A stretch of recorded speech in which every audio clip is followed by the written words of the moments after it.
A fetus can't be a person because it's dependent for survival. I'm Lily Siemens and you're watching the abortion debate. So a few weeks ago I was able to attend a debate at a local university, and it was between an abortion doctor and a pro-life activist. And one of the things that the abortion doctor said was actually one of his main points, is that a fetus cannot have human rights because it is dependent on its survival from the mother. Let me explain 3 reasons why this is not only an invalid argument, but is actually a dangerous argument. 1. Newborns are clearly still dependent. There's a professor named Peter Singer, and he's a bioethics professor at Princeton University, and he argues that it is not morally wrong to kill a newborn if the newborn has a defect. Peter Singer argues that a newborn is not a human for the first few months of its life. Let's stop and think about that for a minute.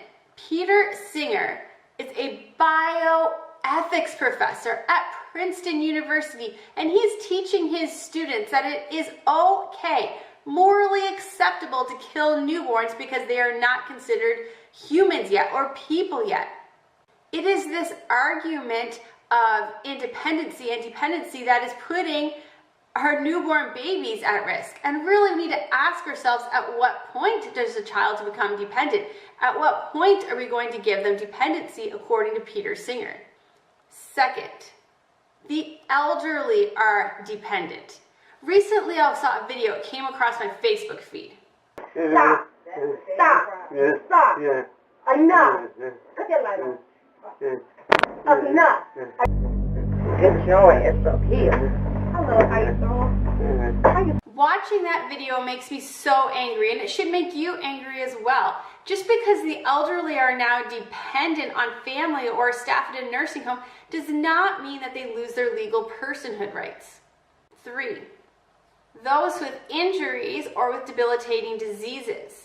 I spent a lot of time in nursing homes over the last couple of years, and it's not just the elderly that are in nursing homes. I've met men in their 40s who are in nursing homes because they've been in accidents that's left them dependent on the staff at the nursing home to care for them. I've also met people with Huntington's disease or with MS or with Parkinson's who are in the end stages of these diseases and are completely dependent on the staff in the nursing home to care for them. Being dependent on the staff in the nursing home does not take away their personhood rights. It is important that we see these people as persons with personhood rights. Just because they are now dependent on others does not mean that we do not treat them with respect and dignity. When we hear that someone has been arrested for murder, the first thing we think is, wow, that person is evil.